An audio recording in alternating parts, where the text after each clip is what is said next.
how's it going? It's Amelia Mosley here, and that means you're listening to a BTN News Update for Thursday, the 27th of June. Let's get into it. 5G is on its way to Australia. It's basically the next generation of super fast internet. For example, I'd be able to download, say, Beyoncé's entire discography in about 2 minutes.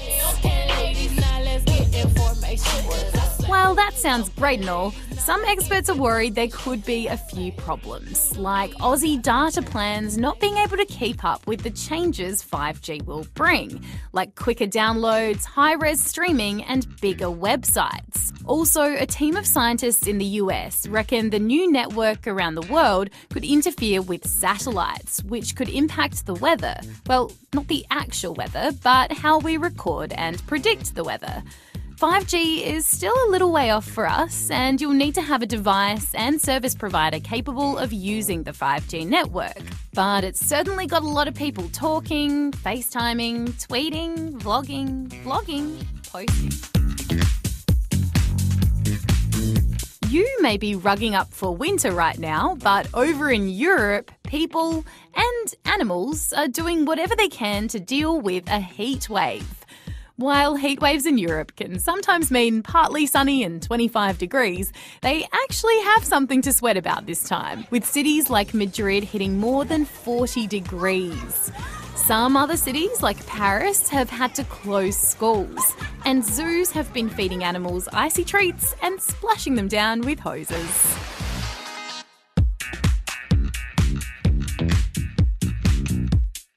Rubbish and poo are probably not words that spring to mind when someone says Mount Everest. Yeah, it turns out climbers tend to leave behind a big mess, and that's creating some big problems. Climbers need things like tents, food, and oxygen tanks for the journey, but often they're exhausted, so they can't be bothered carrying their rubbish back down. That's leaving the people of Nepal with the job of cleaning up. This month alone, 11,000 kilos of rubbish has been collected. That's about 7 cars worth. There's also around 8,000 kilos of human waste, about 5 cars worth, and that's just from climbers this year. And when it melts, it trickles down into the drinking water of lower camps and communities below the mountain. Super gross. Some reckon Nepal's government should make biodegradable bags for doing your business compulsory.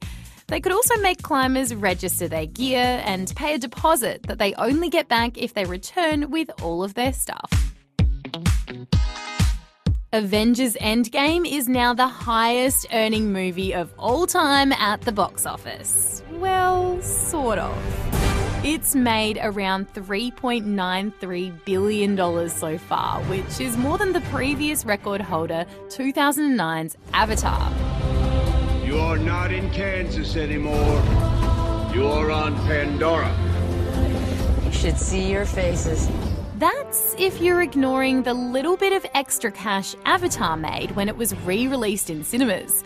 So guess what Avengers is now about to do? Yeah, you got it. Re-release. They're even including a deleted scene, intro from the director, and a free poster just to sweeten the deal. Touché, Avengers. Touché.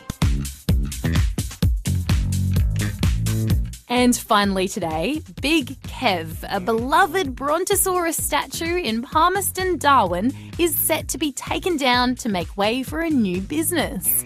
Kev has been living on the Stuart Highway for more than 10 years. He was bought by a local business owner to jazz up the space around the shop, and the statue cost $10,000. But now Kev will be taken apart piece by piece to make way for a Bunnings store. Bunnings has said the big dinosaur won't face extinction as long as someone can take him in.